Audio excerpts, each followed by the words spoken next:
what is going to be that hook that is going to bring awareness to you as an author, and then in turn your story, or vice versa? Is your story the hook and then you're just the one selling it?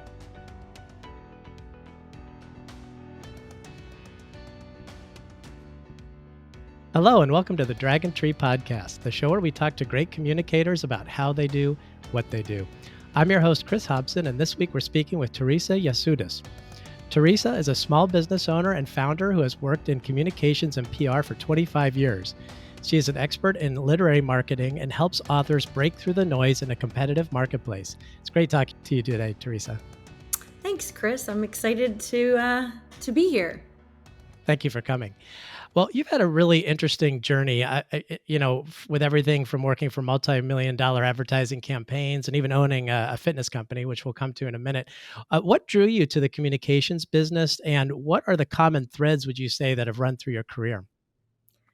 Well, if we go way back to the spark that lit my interest in communications in general was I enjoyed writing, and I enjoyed having sessions with my mom when she would edit my essays growing up.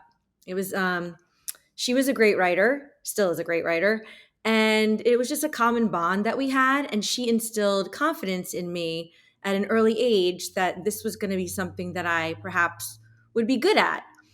And then going on to high school AP English teachers, I mean, they're the ones that, inspire you to also have that confidence. I had two great English teachers in high school that planted the seed as well. And I also enjoyed my history teachers. So putting those two together, those interests, I then went on to American University to study political communications and economics. So it's kind of where it all started. So, having worked for companies like Discovery Networks and other kind of high-profile organizations, why did you decide to go out on your own? Well, I think I would never have had the confidence to go out on my own had I not had a decade or so experience before that working for like Discovery. Like I said, Discovery was just set the bar very high. And so did I worked for an agency that's still around called GMMB. And they are a cause marketing firm. So, for example, my very first campaign I worked on, my first job out of college, got hired to them. And they actually were a political consulting firm in the political years. But on the off years, they wanted to keep all these enthusiastic, smart people around and not lay them off on the off political years, and said, how are we going to sustain this business? So what they did is they took all of us that worked on politicals and put us on cause marketing issue campaign management. So the very first campaign I worked on was when, I don't know if you remember, but kids were riding in the front seat of vehicles that had just been equipped with airbags. And the airbags were not smart then. They didn't turn off. So people were just putting their kids in the front. I know this dates me, but it fits in with where I go later. From there, we were able to get funding from the big three automobile manufacturers to create this big public awareness campaign that would truly change public behavior to make sure that parents put their kids buckled in the back seat of the car where there weren't airbags at the time. This then saved lives. From there, though, it didn't end. We also realized that we needed to change the laws, make sure that people were buckled up. There weren't even primary belt laws then. So how could we move the meter with lawmakers so they understood how important it was that it should be a zero tolerance for unbuckled children, and they need to be in the back?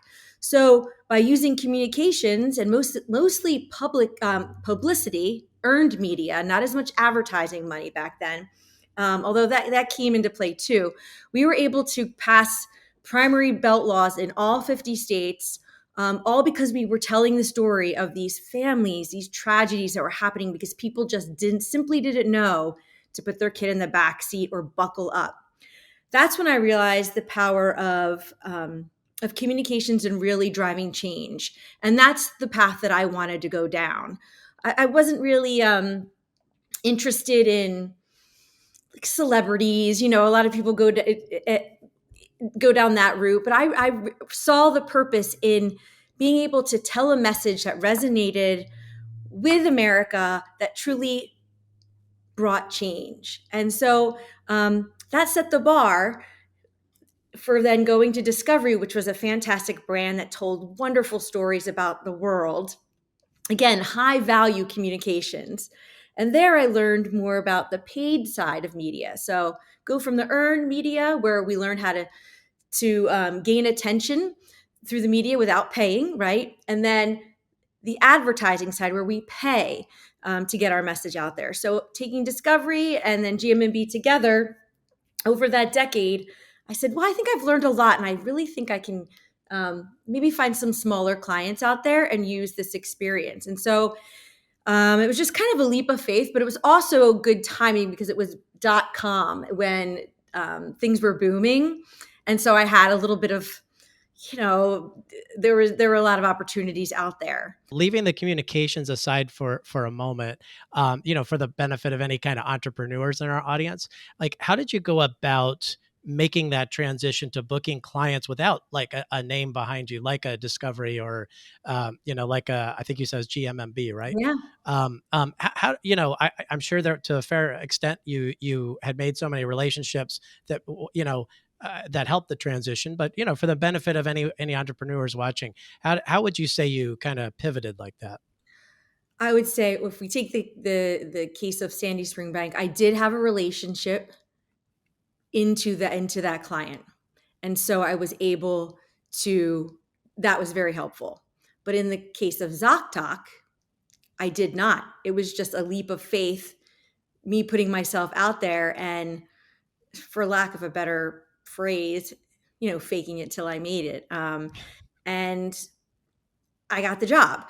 Or I got the client. And so I would say 50-50 with the clients that I've had over the years have been 50% relationship based and 50% on a wing and a prayer and just being good at what I do, and selling myself. But also, one thing that I think is so important that I've learned over the years, and I know beggars can't be choosers, especially when we're trying to keep our businesses afloat.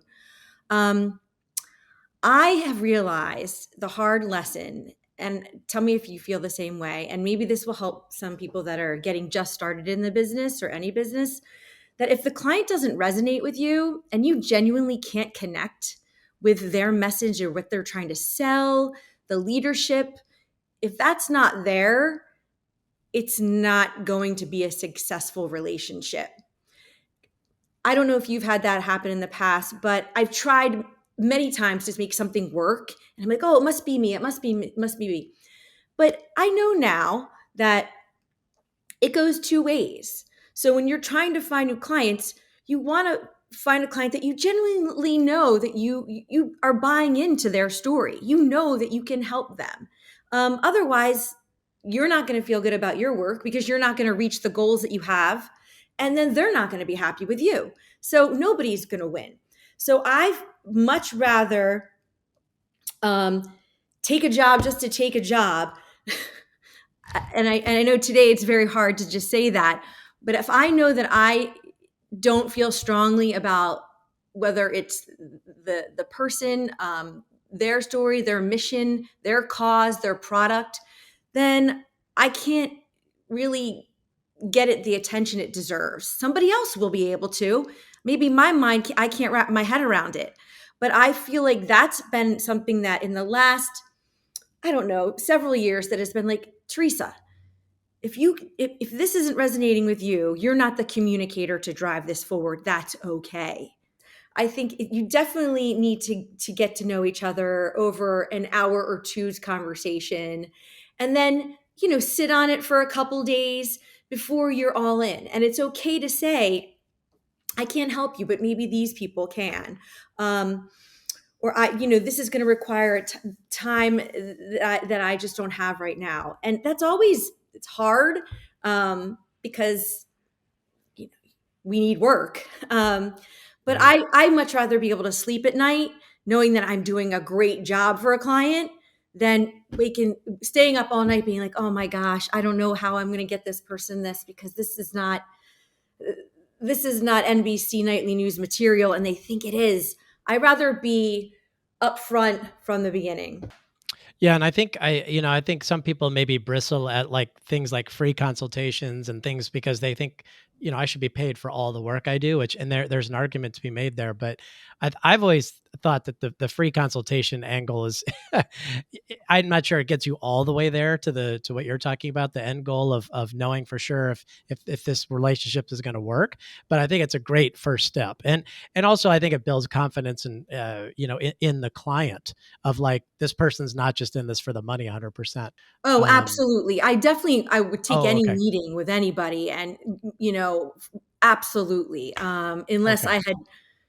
they stood for something that I knew I couldn't work on. Right? You get better at talking about um, things that you've worked on, so it's very valuable to both parties. So I think it does get tricky though when you get to the point where you've had that initial meeting and you're not sure whether or not you're hitting it off, you're on the same path, and then a client asks you to maybe put a strategy together without paying you. And I did that early on. I would put together strategies and then I'd hand them over and they would take me 40 hours to work, to do.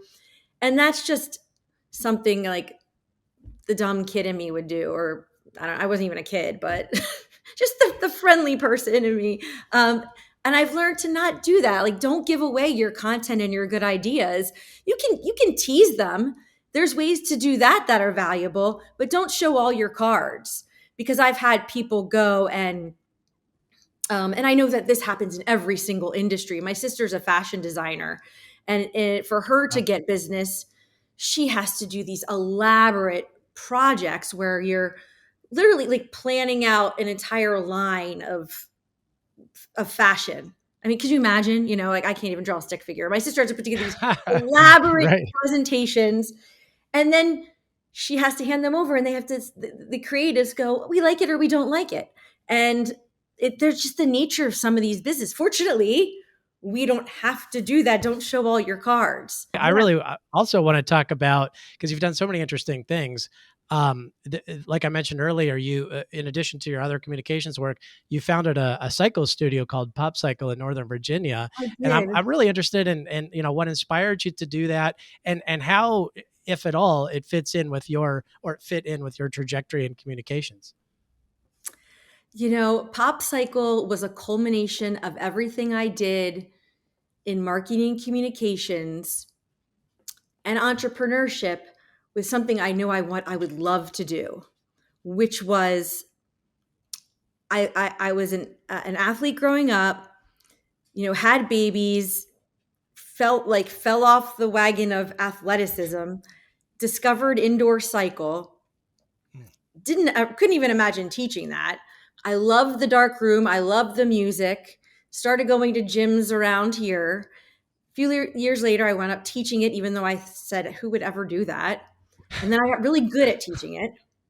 And then I came up with the idea of marrying rhythm of music with power of the bike, right? So kind of riding to the rhythm, but also talking about power. And nobody was doing that then. So I came up with this idea, and I had approached a gym that I was working with at the time as just an instructor, saying, my background is growing businesses. I have this idea for putting this cycling program together that marries these two things together. And it's high energy, it's themes, it's community based. It's bigger than just coming on in and sitting on a seat that hurts everybody's butt, right? So they said, no, we're not so interested in that. And so I said, well, I'm going to go do that myself then. So I know how to build a brand, right? And I had extra time to build the brand because the build out of the studio was taking longer, which wound up being a good thing because I was really happy with the branding of Pop Cycle. I wanted it to be the tagline was "Ride Happy," Hmm. and the name Pop Cycle started as I wanted to be about I as an instructor, I was very much about pop culture, pop music, what was happening in the world. Um, and I had also thought about maybe I'll just start it as a pop up business. Now, this was before COVID when Oh. everybody was thinking about doing that. So, Pop Cycle encompassed a bunch of things for me when I explain it. So, Pop Cycle Ride Happy came to be, started my first studio in 2016. And it just grew from there. It was fantastic. It was community based. We made it through COVID, which was That's impressive, bananas. It considering really, the line of business. that Well, was that it's putting my head down and just like, I am not going to let these people down. We need this more now than ever. So what I did is my husband and we took all 30 bikes outside every single day from our studio, dragged them out to a parking lot and used our car as the generator. And we bought speakers and we had like a whole makeshift studio outside. And every morning, every night, we dragged these bikes out and people showed up. Um, we weren't making any money, but we were keeping the community going until, we found another bigger space and Pop Cycle 2.0, 3.0 kind of came about. So, but Popsicle was a culmination of my love of starting a business, branding, communicating, being my authentic self, and doing something I really, really loved. I love music. I loved the rhythm on the bike and motivating people, and so it was a great time. And yeah. Yeah, in researching, the pop cycle, one thing that really stood out to me, you just said it, is creating that community of riders, and you said it better than I could have. I mean, you guys were helping the community kind of sustain itself through COVID and beyond. And we've talked a little bit up to this point about camaraderie, or I guess vibing on some level, but even more so, being able to establish a real relationship beyond just transactional, I guess, when it comes to business. So, have you taken that love of building community, and have you carried that forward in your other work? I miss that community vibe. So I feel like I'm being drawn more to clients that are in our community, that are family founded businesses. So and part of me is also like, well, you should be looking at corporate again. But I think I have a very, very special place in my heart for entrepreneurs, small businesses, way more than I ever would have before I was one myself. You hear all the time, oh, it's so hard to start a business, and but now I really know, and I know what it takes to keep it going at the hardest of times. And so um, I think everything I do in the future will be focused on trying to inspire people that want to have their own businesses and help them be confident and teach them the communications and marketing skills that they need to be successful. I think that's really interesting that you're parlaying that into helping others too, which you very successfully did yourself. And I'm wondering, and it sounds like a branch of what you're doing is helping authors crafting messages that, not just build buzz, which is hard enough, but drive sales is, the logical endpoint of that. So what, like we kind of talked at the top, you're helping authors kind of differentiate themselves. And so what is your approach to helping them do just that? Well, I think that the author angle came about once again. Authors are essentially entrepreneurs. They have a story that they wrote, they have a product that they imagined and then put it together. So I don't necessarily think of myself as, I don't think I'm going down the niche of being a publicist just for authors.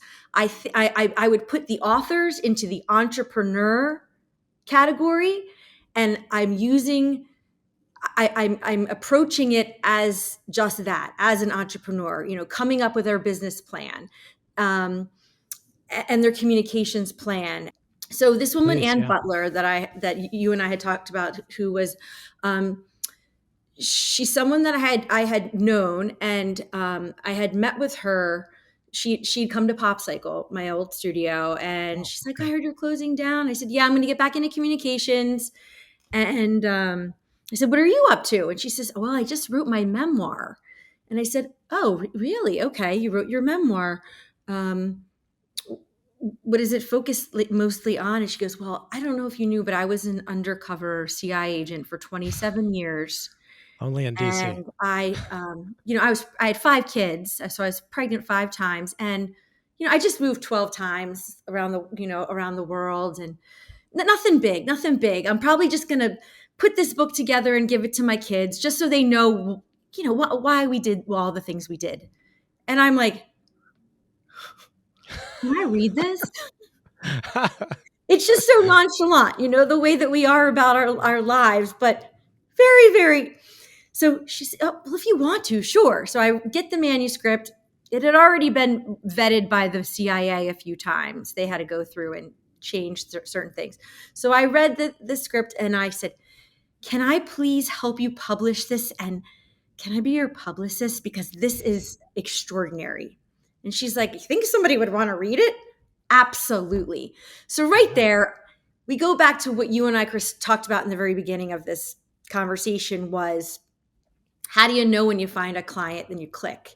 That's that moment when you can help them, and they're helping you by being inspired, right? You're going to be working on something you care about.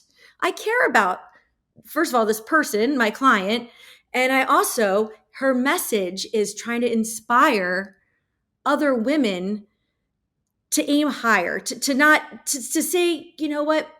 I have a family and I can't do that. I can't be an agent. I can't do this. I can't do that." Because women, I think, are starting to find that, saying that again. They're like, "Yeah, I don't have to do it all. It's okay."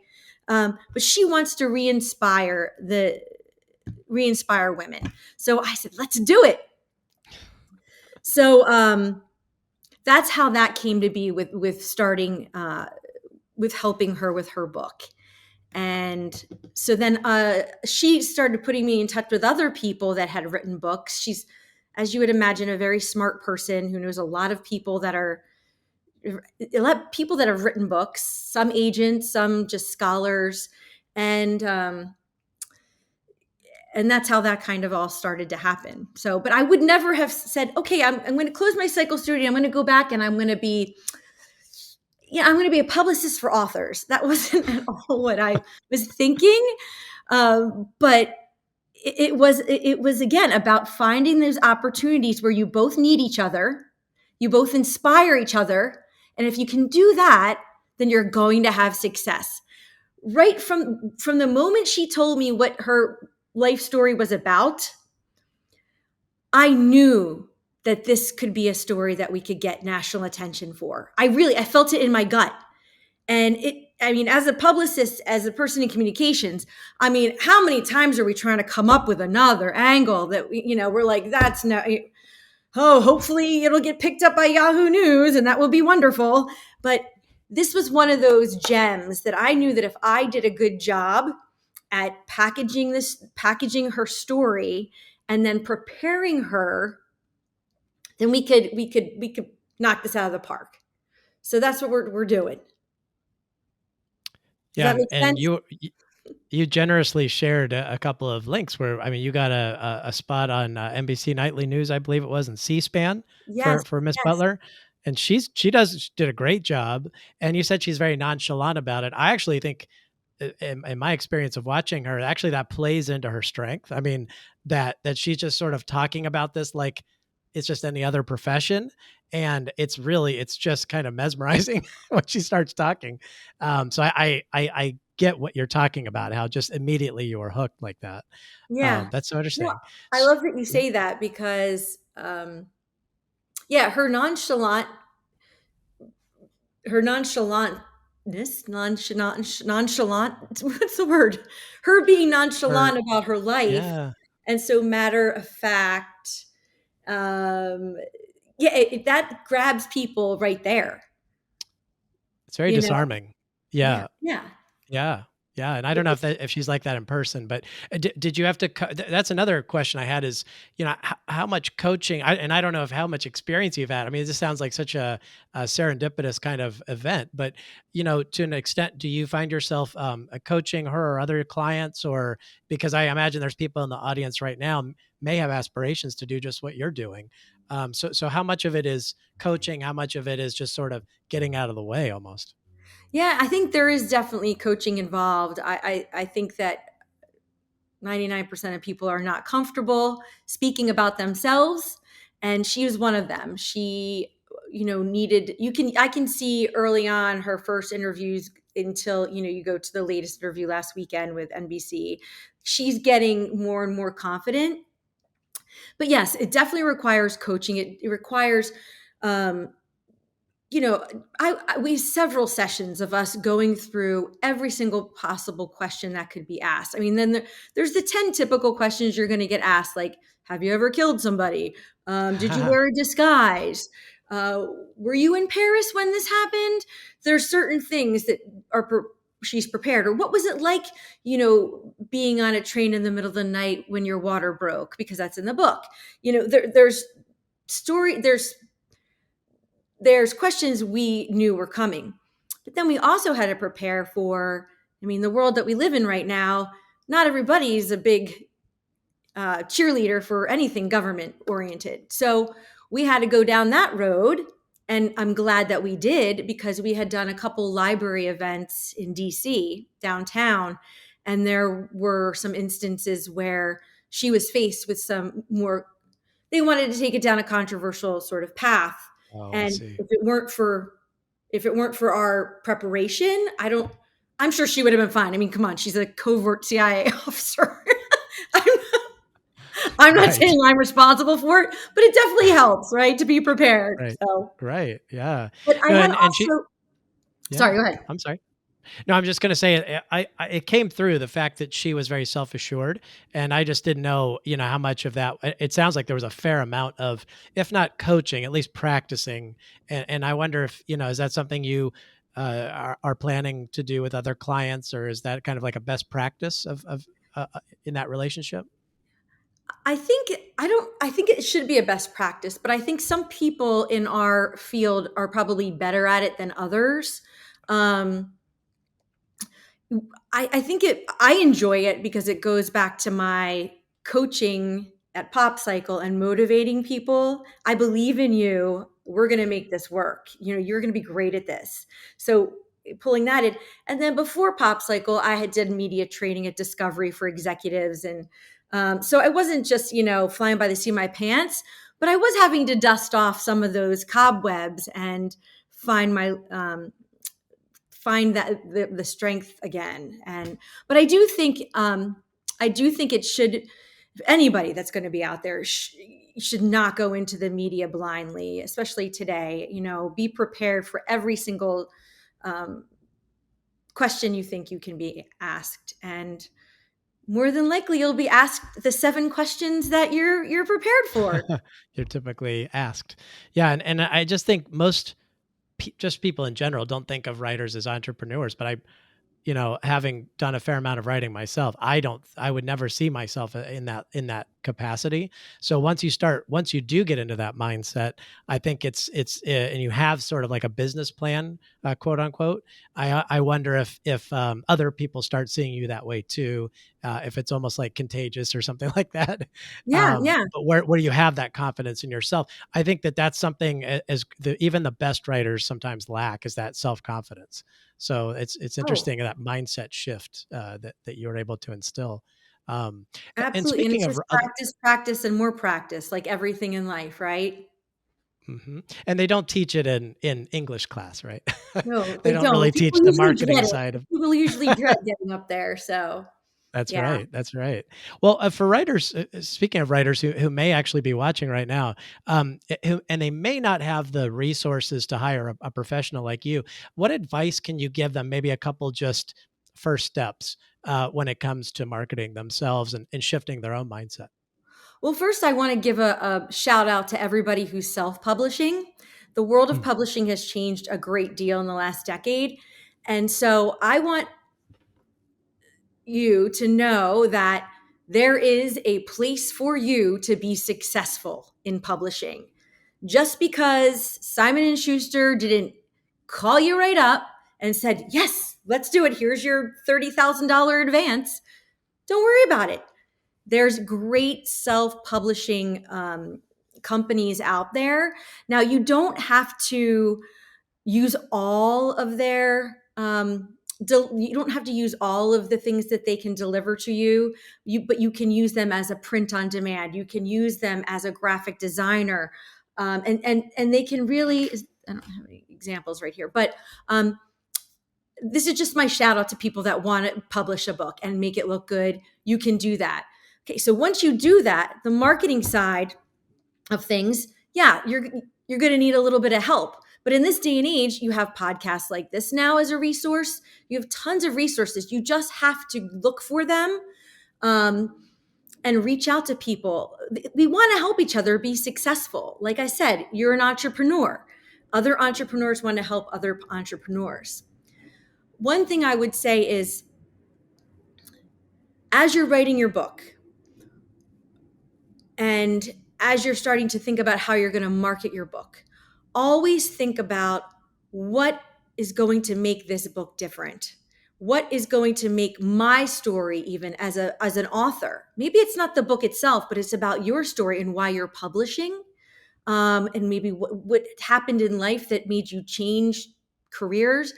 What is going to be that hook that is going to help, that is going to bring awareness to you as an author, and then in turn your story, or vice versa? Is your story the hook and then you're just the one selling it? I hope that makes sense. It totally makes sense, and I've heard that before, where you don't have to be like a world renowned expert on something to write about it and be seen as like the go to expert. But this, on the same token, I have heard, especially in the nonfiction realm, which is what you've been working on recently, it does help a little bit to. I don't want to use the word expertise because that's so subjective, but it does. I want to hear your opinion on this. Yeah. Does it help to raise in somebody, leaving self publishing aside just for a minute? If you're trying to go the traditional publishing route, does that would that raise the possibility level that of getting some sort of representation even? It would, but in my experience, everyone that I personally know and have come in contact with in this life right now, that has been published, the one thing, the reason why they start talking to me is because they feel neglected by their publishing house. I see. Okay. Yeah, I mean, unless you have won a major award, they're going to put the dollars behind you to market you. So if you get signed by a publishing house, do not think that, wow, I won the lottery. No, I mean, you're just starting your journey, actually. And so by self-publishing, I feel like you have much more control over the messaging, over the team that you put together to help market it. So that's why I am a fan of that, because I know people that have published their books and they're like, you know what? I wish I could just, I think, but they're under contract. So, but it's almost like, uh, you hear about singers, famous singers, and they're like, I can't put another album out for another 10 years because I'm under contract. That happens to people in publishing too. So I think feel real. I mean, heck, if you get signed tomorrow, please do not tell me, go for it, right? But make Right. sure that you understand what they're going to do to support you. Just ask those questions, and you'll get a good sense in your contract. And if you're working with a lawyer, ask those questions about how they're going to support you with marketing, and and maybe even reach out to somebody like me who can kind of see through what is true and maybe a little bit more icing on the cake that than is. You know what I'm saying. Um Absolutely. so I think that I'm excited for all these entrepreneurs that are writing books because they I have was just gonna hope. say. Yeah, no, I Yeah, really am. if it comes all back to what your philosophy about writers as entrepreneurs, because if they start thinking of themselves that way, they'll, and I lump myself into this group. I'm a writer too. So if you start seeing yourself as like one side of a contract or something, and you're trying to get the best terms possible, that's a whole different way of looking at it than, oh my gosh, I now I can tell everyone I'm published or something like that. Right, You're right, trying to right, sustain it. You're trying to right. build something. Yeah. And it used to be poo-pooed on that, oh, you're self-published. And some people still say that, but those are those are people that don't understand the way that how media has grown and how it's there's so many more opportunities than there were a decade ago. You've just got to be smart about it and really dive into how to market yourself, your brand, and your book. And there are people to help you do that. There are resources all over that you don't have to necessarily pay a lot for. Like this podcast, hopefully, we're inspiring people today to believe in themselves and just dive in and learn that they can do it. Absolutely, and I Yeah, appreciate you talking about self-publishing. I do know a little bit about it, but I think there's so many opportunities, especially if you can build an audience in parallel with the writing. I know a lot of people struggle with time, like time management, of like how much do I invest in the writing, because that feels on a visceral level like the more important thing. If you're a writer, it's like, well, I'm writing because I just want to absolutely. write, but it's like it's almost like knowing how to allocate your time to also be building your brand, for I guess lack of a better word, and write at the same time. They kind of feed off each other. If I am I understanding that Absolutely, and relationship I right? think yeah, yeah, and I think if I were just a hardcore writer that, like, wanted to put my head down and write a novel, I wouldn't be thinking about all this stuff, I wouldn't be, but then eventually when I'm done, if I hope that I would be thinking about that. I would need to be if I were gonna be successful, and so, what was I gonna say about, well, anyway, I Well, got and I think that do you agree that actually that approach is good whether you're trying to self-publish or go the traditional publishing route? Because I think you hit on a very important point, that even if you do get published in your novel or your book ends up on a bookshelf in Barnes and Noble, whatever, or wherever, that's still no guarantee of success. So would you agree that actually that you should go into it with that same mindset, whether yeah. whatever route you're going? You're going to have to be your own advocate, just like you are with anything in life, with healthcare, with as a parent. You're going to have to sell it. You're not going to write this great book and somebody's magically going to find it. That's why promotion is so pivotal to you selling your book. Now that was another thing. Anne, her goal wasn't necessarily to sell. Like her goal was to share her story. Um, but sales are skyrocketing now because the promotion has gone national. So it just goes to show that earning that media, earning that attention, um, goes far. So it's a great case study. But yeah, it's the book's not going to sell itself, and there is going to be work involved after, just like with any product, anything that you do in life. Just like you get a job, right? You get a job being a doctor. Well, you got the job. Now you got to do it. Like it's the same thing with being an author. It's the same thing with being a teacher. Everything. You got the gig. Now you got to convince everybody why they should listen or read. I'm glad you brought it back to Anne, because I wanted to also mention we'll put those links in the show notes so people Oh can watch wow. those Thank interviews. you. And Yeah, because I think those are the C-SPAN interview and the NBC Nightly News or NBC News interview Hmm. are just really good examples of how to handle the media. I mean, what I like particularly is she's not afraid to say no. Like if somebody's asking a question like, because at one point the interviewer does say, "Could I ask you about something?" Kind of on Uh-huh. the personal side of what she did clandestinely, and she's like, "No, I can't really." So it's just that again, it comes back to confidence and just kind of building up in your mind that like I'm a small business owner, nobody's going to push me around, and that really comes through, and I think it's really interesting. So we'll let people see it. We'll put that in the show notes. And I just wondered, since we're kind of talking about an alternative technology in a sense, which is Hmm. self-publishing or going around the old way of doing things. We're in this age of AI now, artificial Yeah. intelligence and automation. I'm wondering, how do you see automation and technology changing maybe both the book side of what you do, the representation side, publicity side, and maybe communications more generally, say in the next 10 years? I, that's something that I guess there's a little bit of fear about a year ago. I was like, gosh, are all of our, communications jobs going to be obsolete? Everybody, we're not going to write anything again. But I have to say that I feel better today than I ever have about there's always going to need to be the human brain involved in ideation, in writing, um, in communicating from human to human to sell the product, the story.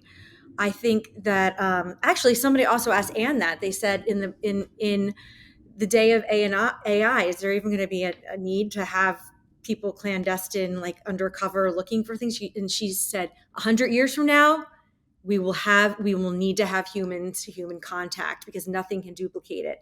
And I mean, I can even sense it like in our conversation right now, right? There, I feel more and more confident as I learn about AI and I start to use AI to help me with prompts or brainstorming. I feel like that's as far as I can take it. And then I get frustrated.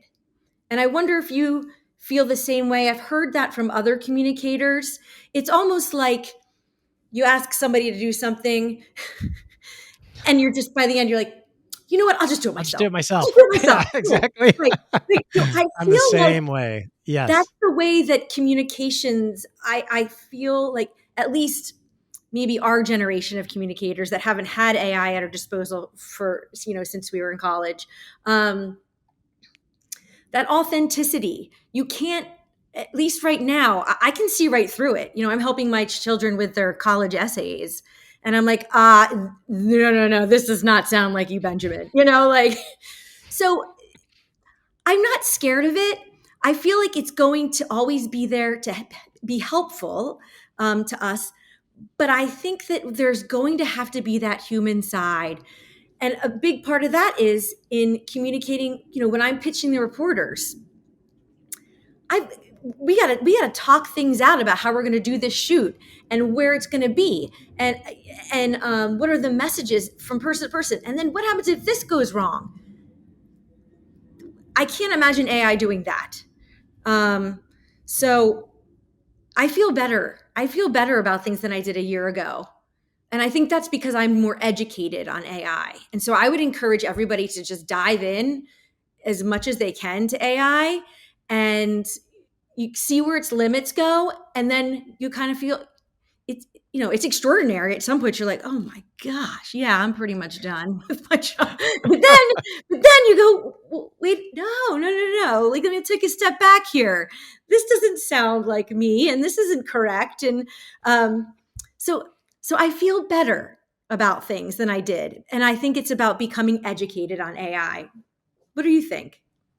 I agree totally. I mean, and I think the pivot point, I think the fulcrum around which all of this turns is a generational question that will have to be asked and answered at some point, which is, um, like how much do we care if this sounds like a human? Like right now, there's just I think it's just muscle memory for me to want to know there's a person on the other side of the communication spectrum, and I just feel like that's just sort of like a question that maybe down the line, other generations will not care about as much. And I think if that ever happens, we'll see a real sea change with it. But Mhm. I don't see that happening in the next 10 to 15 years. That's just my opinion. But Yeah. I don't know how you come down on that. I know, but we're not the big wigs sitting at the table creating the Right. next generation of things, or maybe. But I know I'm hopeful that humans will still be needed in this world. I would like to think so. I would like to think Well, so. that's good. You know, Let's leave it on an optimistic note. let's leave it on an optimistic note. Well, Teresa, I think that's a really great place to leave it. And for anyone who's watching right now who may want to continue the conversation, is where can they reach out to you? The best place to reach me is through LinkedIn. My name is Teresa, Teresa. Last name Yasutis, Yasutis. You can message me there, or my email is the same thing, Teresa Yasutis at gmail.com. And I'm happy to chat. Excellent. And I encourage people to go to your LinkedIn account too, because it's really interesting because you shared some behind the scenes photos from Anne's NBC spot, the author you were mentioning earlier. So I encourage people to go reach out to Teresa. Also go to her LinkedIn. You won't be sorry. Thank you so much, Teresa. Thanks, Chris. Have a great night. You too. Thank you.